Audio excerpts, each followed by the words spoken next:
भारत माता की। जो भी 3 तलाक के पक्ष में बातें करते हैं, 3 तलाक की वकालत करते हैं, ये वोट बैंक भूखे लोग मुस्लिम बेटियों के साथ बहुत बड़ा अन्याय कर रहे हैं।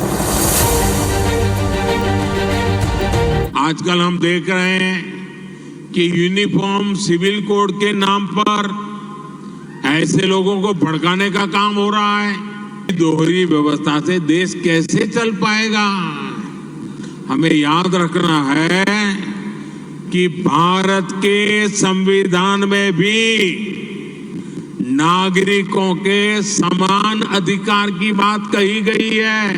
और मैं देखता हूं कि जो हमारे पसमानदा मुसलमान भाई बहन हैं,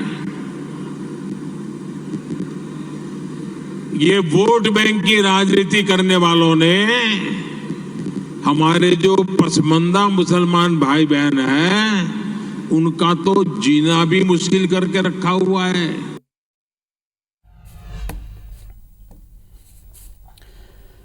नमस्कार, 23 में प्रदेश, 24 में देश देख रहे हैं आप और मैं हूं आपके साथ हितेश व्यास। प्रधानमंत्री नरेंद्र मोदी ने भोपाल में आज देश को 5 वंदे भारत ट्रेनों की सौगात दी और इसके साथ ही चुनावी जंग का बड़े जोरदार तरीके से ऐलान कर दिया। मेरा बूथ सबसे मजबूत कार्यक्रम में पीएम मोदी ने भाजपा के चुनावी मुद्दों की झलक भी दिखा दी और साथ ही कई अलग अलग विषय को लेकर पूरे विपक्ष को भी जोरदार तरीके से निशाने पर लिया। पसमानदा मुसलमानों को लेकर एक बड़ा दांव खेला, जिसमें आज हम डिबेट करने जा रहे हैं, क्योंकि कई अलग अलग विषयों को लेकर प्रधानमंत्री ने अपनी बात रखी है। विपक्षी एकता के संदर्भ में भी बात रखी, किस योजना के साथ, किस रणनीति के साथ भारतीय जनता पार्टी के एक कार्यकर्ताओं को आगे बढ़ना है, इसको लेकर भी बात कही। भ्रष्टाचार के संदर्भ में भी अपनी बात रखी, लेकिन खासतौर पर इस बुलेटिन में पसमानदा मुस्लिमों को लेकर जो बयान उन्होंने दिया है, जिसको अभी आपने सुना, उसके इर्द गिर्द जानने समझने की कोशिश करेंगे। इस वक्त हमारे साथ में रोहित नायक जुड़ चुके हैं, जो कि कांग्रेस पार्टी के प्रवक्ता हैं, उनसे बातचीत करेंगे। साथ ही हमारे साथ में थोड़ी देर में राजपाल सिंह सिसोदिया जुड़ेंगे, जो कि भारतीय जनता पार्टी के प्रवक्ता हैं, और हमारे साथ में तौकीर निजामी भी थोड़ी देर में जुड़ेंगे, जो कि AIMIM के नेता हैं। आप सबसे बातचीत के सिलसिले को शुरू करें उससे पहले एक बार थोड़ी सी जानकारी पसमानदा मुस्लिमों को लेकर अपने दर्शकों को दे दें कि पसमानदा मुस्लिम क्या है। दरअसल ये एक फारसी शब्द है और फारसी शब्द में पसमानदा का अर्थ होता है सामाजिक आर्थिक रूप से पिछड़ा, यानी मुसलमानों के भीतर ही ऐसा पिछड़ा वर्ग जिसमें करीब करीब छोटी बड़ी 44 जातियां आती हैं, जिसका जिक्र आज खास तौर पर प्रधानमंत्री ने मंच से भी किया है। ये छोटी मोटी 44 जातियां हैं जिन्हें पसमानदा मुस्लिमों की श्रेणी में रखा जाता है, जिसमें दलित और बैकवर्ड मुस्लिम आते हैं, और इन्हीं को लेकर कहा है कि सालों से ये उपेक्षा का शिकार होते रहे हैं, ये राजनीति का शिकार होते रहे हैं। बहुत गंभीर बात की है। बाकी मेहमान भी हमारे साथ में जुड़ेंगे। रोहित नायक चूंकि हमारे साथ में जुड़ चुके हैं। रोहित जी, जानना चाहेंगे आपसे, आज जिस तरह से कई अलग अलग विषयों को लेकर चौतरफा हमला एक तरह से प्रधानमंत्री ने किया है, लेकिन खासतौर पर पसमानदा मुस्लिमों को लेकर जो उन्होंने बात कही है, इसको किस तरह से ले रही है कांग्रेस पार्टी? आपकी क्या प्रतिक्रिया? नितीश जी, ये बात तो आपने बिल्कुल सही कहा कि प्रधानमंत्री जी ने आज मंची अपने भाषण में जो कई तरह के हमले किए, पर ये हमले किसको किए हैं? मुझे तो लगता है भाजपा को ज्यादा किए, क्योंकि जब वो पेट्रोल की बात कर रहे थे तो मध्य प्रदेश का नाम लेना भूल गए। 100 रुपए से ज्यादा अधिक तो मध्य प्रदेश में भी दर है। उसके बाद जब उनने घोटालों की बात करी तो उन्होंने बाकी सभी पार्टियों को गिना दिया, लेकिन मध्य प्रदेश में 200 महीने में 225 घोटाले में उसकी बात करना।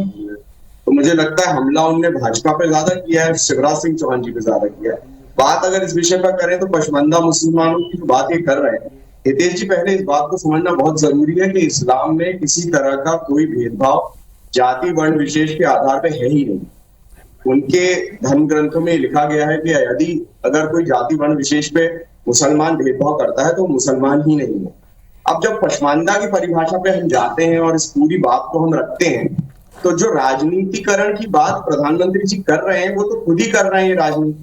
क्योंकि जब अजलफ्स और अर्जल्स की बात करते हैं हम, जिस 2 समुदाय से मुख्य रूप से पसमानदा मुसलमान बने हैं, तो अगर आप देखेंगे तो ये वो मुसलमान हैं जो नैसर्गिक रूप से बाय वर्च्यू ऑफ बर्थ जन्म के आधार पर मुसलमान जो नहीं थे उन मुसलमानों की ये बात प्रधानमंत्री जी कर रहे हैं। पहले तो इस बात को स्पष्ट कर लें। नहीं तो रोहित जी, ये तो सवाल कि क्या इसे आप चुनौती के रूप में देखते हैं, क्योंकि परंपरागत तौर पर यह माना जाता रहा है कि मुस्लिम जो है वो वोट बैंक रहा है कांग्रेस पार्टी का या विपक्षी पार्टियों का। इस स्थिति में अगर वो आते हैं और खासतौर पर पसमानदा का जिक्र करते हैं, जी मेरी बात यदि पूरी होगी तो यह सवाल आपका वैसे ही खत्म हो जाएगा, क्योंकि मैं आपको जो बात कह रहा हूं कि इस्लाम में उनके समुदाय में इस तरह का कोई भेदभाव है ही नहीं। तो जब उनके समुदाय में भेदभाव नहीं है, ये बात हो रही है अजलफ्स और अर्जल्स के विषय में, और ये जो दो समुदाय हैं ये वो समुदाय हैं जो नैसर्गिक रूप से बाय वर्च्यू ऑफ बर्थ मुसलमान नहीं थे, तो वो बेसिकली कन्वर्टीज थे।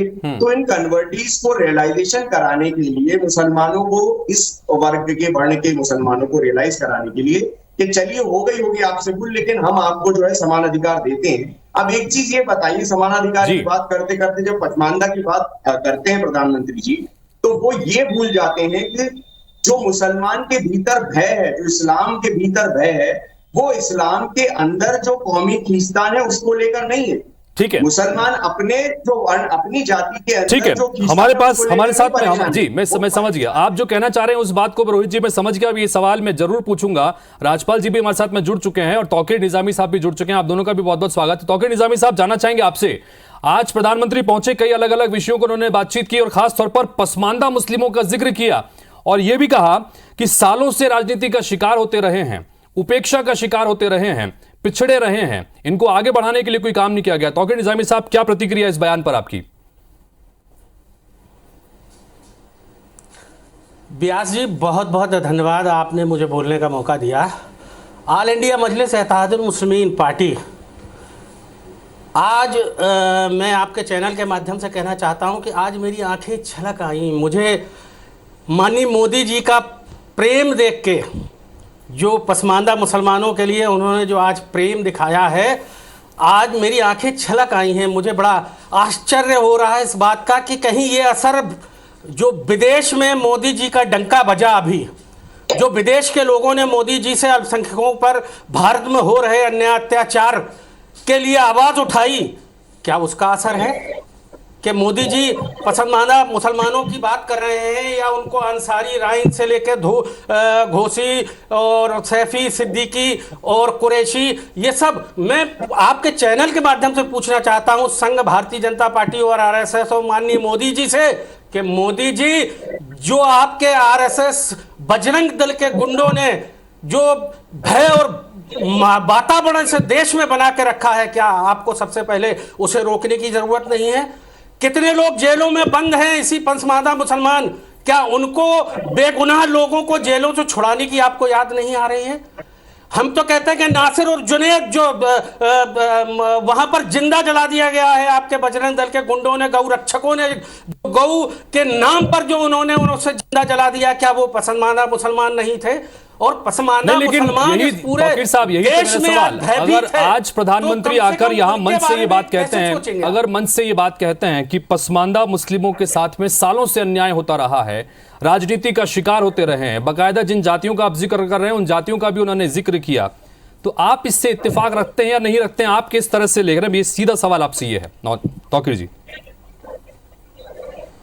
अरे तो मैं वही तो कहना चाहता हूं कि मोदी जी, अगर प्रेम आपका अभी जग रहा है तो मैं कहता हूं कि केंद्र में सरकार अभी 10-12 साल से आप बने हुए हो, डबल इंजन की सरकार इस मध्य प्रदेश में है, तो इस मध्य प्रदेश में पसमानदा मुसलमान जिसे आप कह रहे हो, उनके मकानों को गिराया जा रहा है, उनको जेलों में ना बेगुनाह ठूसा जा रहा है।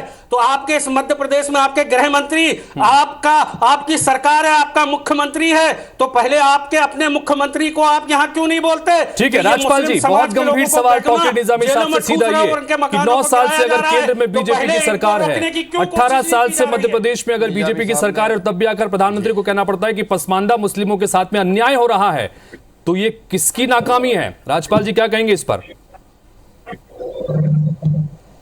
देखिए, निजामी साहब ने जो बात उठाई उसी को मैं आगे बढ़ाता हूं।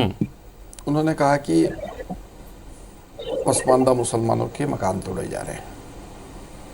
देखिए, अब यहाँ बात मोदी जी ने जो चिंता की है वो उन आर्थिक रूप से और सामाजिक रूप से पिछड़े हमारे मुस्लिम बंधुओं की बात की है जो इस देश के नागरिक हैं और इस देश के कानून में और संविधान में आस्था रखते हैं।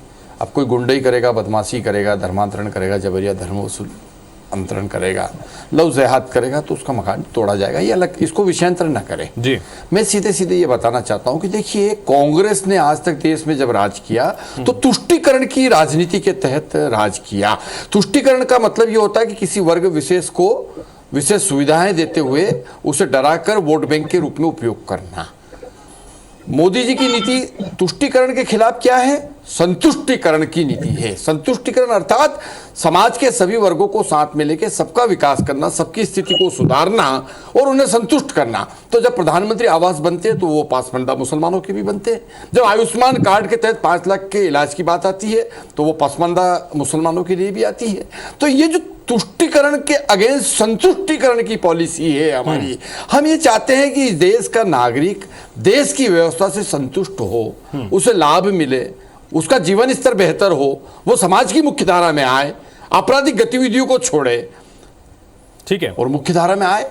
रोहित जी, मैं आपके पास आऊंगा इसी सवाल के साथ, स्वागत करने की बात तो हमारे जी बताइएगा, संक्षेप में रखिए। हमारे बूथ के कार्यकर्ता से यही कहा गया है कि आप ऐसे लोगों को मैं हमारे भारतीय जनता पार्टी के प्रवक्ता जी का थोड़ा सा ज्ञान बढ़ाना चाहता हूं। जिस की बात आप कर रहे हैं, इनकी संतुष्टीकरण की बात आप कर रहे हैं, तो सबसे पहले मैं ये कहना चाहता हूं कि जाकर आप इन्हीं पसमानदा मुसलमान और दलित और आदिवासियों की बस्तियों को आप देख लीजिए, जहां पीने के पानी की सुविधा नहीं है, जहां पर स्कूल नहीं है, जहां पर शराब की दुकानें खोल दी गई हैं। उनको जाकर सबसे पहले बिजली नहीं है, पानी नहीं है, आपकी डबल इंजन की सरकार है, पहले उन बस्तियों का हाल तो देख लीजिए, उनको जाकर समझ तो लीजिए, फिर इस तरह के लुभावने वादे या लुभावनी बातें करिए बैठकर। सब जानते हैं पूरे देश में, और मैं तो कहता हूं कि इसकी सबसे बड़ी गुनाहगार कांग्रेस रही है। कांग्रेस का राज्य रहा है सबसे ज्यादा।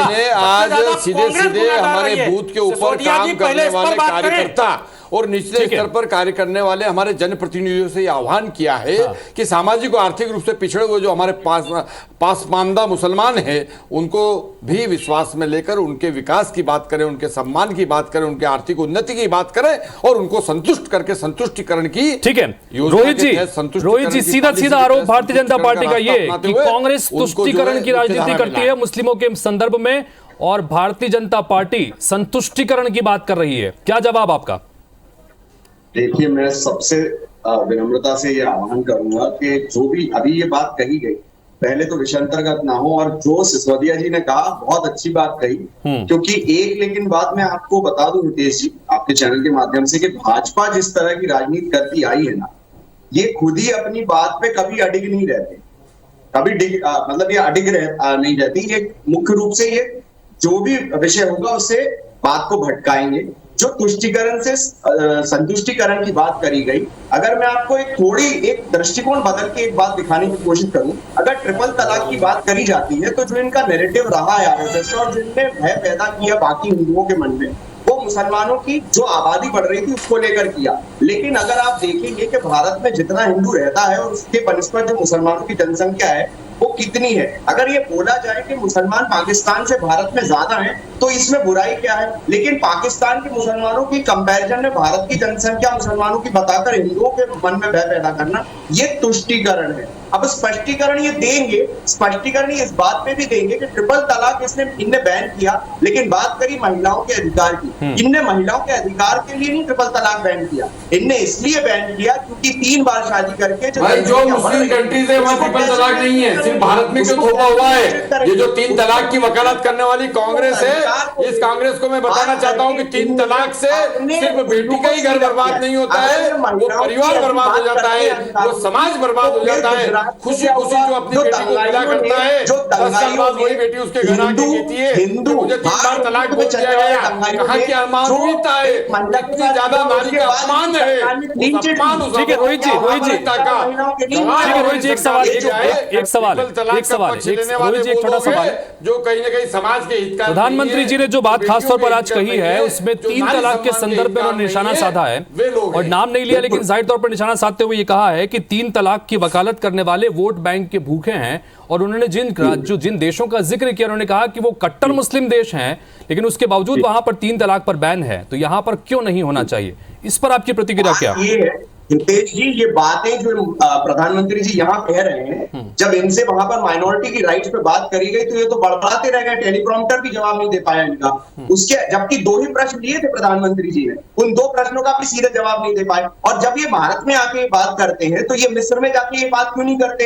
ये दोगली नीति है ना, ये जो बोल रहे हैं तुष्टीकरण से स्पष्टीकरण, इस बात का तुष्टीकरण ये कर रहे हैं, इसका स्पष्टीकरण दे दें कि ये जी राजपाल जी, जो बात कर रहे हैं, स्पष्टीकरण दीजिए जिस तुष्टीकरण के आरोप आपने लगाए हैं उसके संदर्भ में। जी राजपाल जी, ये जो 3 तलाक की वकालत कर रहे हैं, ये वोट के भूखे हैं, तुष्टीकरण वाले हैं। मुस्लिम समाज को इन्होंने डराया और डराकर भय की राजनीति करते हुए इसको अपना वोट बैंक के रूप में उपयोग करा। आज मुस्लिम समाज पढ़ लिख के समझ सक्षम होकर और जो है वह जो है कानून पाबंद हो गया है। नई पीढ़ी मुस्लिम समाज की जागरूक है, पढ़ी लिखी है, देश के बारे में सोचती है, देश की नीतियों के बारे में सोचती है, देश का भला करने वालों के बारे में सोचती है।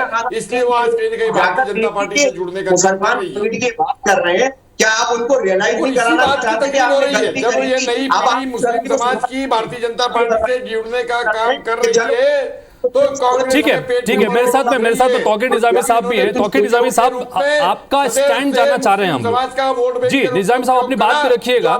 साथ ही इस वक्त चूंकि मध्य प्रदेश के दर्शक भी आपको सुन रहे हैं, तौकीर निजामी साहब आपका स्टैंड क्या है आज जो ये बयान है इसके संदर्भ में? जी व्यास जी, मुझे बड़ा आश्चर्य हो रहा है कि आज भारतीय जनता पार्टी और कांग्रेस एक ही थाली के चट्टे बट्टे हैं। आज ये 3 तलाक पर कांग्रेस बात कर रही, तो मैं इनसे पूछना चाहता हूं कि विवेक तनखा से लेकर इनके राज्यसभा में जब ये कानून को पास किया जा रहा था, लोकसभा में इस 3 तलाक के कानून को पास किया जा रहा था, काले कानून को, तब इनके सांसद वहां से नदारद क्यों थे?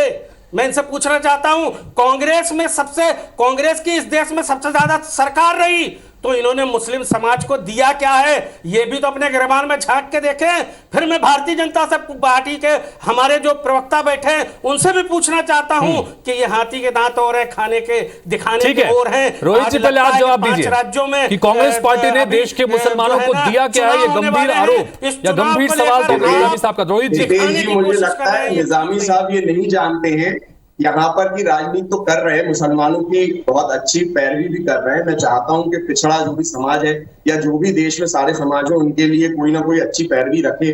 लेकिन ये क्या ये बात जानते हैं कि कितनी बार किस तरीके से जो है लोकसभा रद्द हुई है? क्या ये जानते हैं कि क्या नियम पास हुआ था, ऑर्डिनेंस पास हुआ था ट्रिपल तलाक? इनके मैनिफेस्टो में ये कहेंगे कि मुस्लिम समाज जो पिछड़े वर्ग के लोग हैं, जो उनकी जो बस्तियां हैं, क्या उन बस्तियों में स्कूल खुलेंगे? क्या उनके बस्तियों में अस्पतालें खुलेंगी? क्या उनकी बस्तियों में जो पानी की समस्या है वो ठीक होगी? क्या उनकी समस्या जो बिजली की है वो ठीक करेंगे? क्या उनकी समस्या रोड की है वो जो ठीक करेंगे? मैं इन दोनों मित्रों से ठीक है एक बार सुन लेते हैं। तौकीर जी सुन लेते हैं कि आपके मैनिफेस्टो तौकीर जी सुन लेते हैं, एक बार सुन लीजिए। जी रोहित जी फटाफट संक्षेप में बोलिएगा। आपको मुस्लिम समाज के तौकीर जी सुन लेते हैं, एक बार सुन लेते हैं। आप छूना नहीं चाहते। जो सवाल किया वो ये किया कांग्रेस ने क्या किया, हम उस पर जवाब दे रहे हैं कि क्या कानून पास हुआ था, ऑर्डिनेंस पास हुआ था, जवाब दे दे। दूसरी बात, जब मैं ये बात कर रहा हूं इनसे कि कितनी बार वहां पर लोकसभा रद्द हुई है और किस तरीके से आधे से ज्यादा कानून पास हुए, उस पर ये बात नहीं कर रहा है। बिजली दे दे, कांग्रेस विपक्ष में रह के बिजली दे दे तो निजामी साहब को, ठीक है विपक्ष में है कि सत्ता में। ठीक है एक सवाल राजपाल सिंह जी सवाल ये कि प्रधानमंत्री आकर आज अगर एक मंच से, बड़े मंच से पसमानदा मुस्लिमों का जिक्र करते हैं, ठीक है एक सवाल रोहित जी, मैं एक सवाल राजपाल जी से ले लूं। राजपाल जी, जाना चाहेंगे आपसे कि चूंकि चुनावी साल है, महज 3 से 4 महीने बचे हुए हैं, ऐसी स्थिति में आकर पसमानदा मुस्लिमों की चिंता जाहिर करना, क्या इसे चुनाव से जोड़कर नहीं देखा जाना चाहिए? सीधा सवाल आपसे राजपाल जी।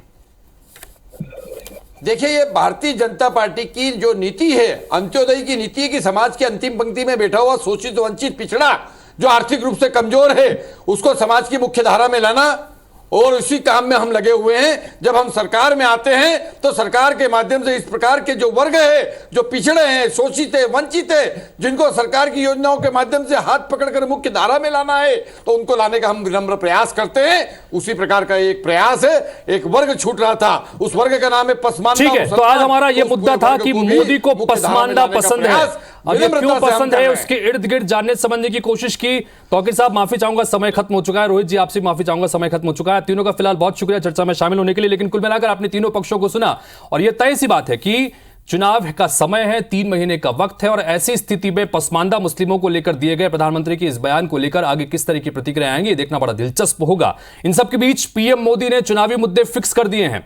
इसी पर आज महा डिबेट भी करेंगे। देखना ना भूलें, आज रात 9 बजे डिकोड भी डिबेट भी। बज उठी रणभेरी, चुनाव में नहीं अब देरी। नमस्कार।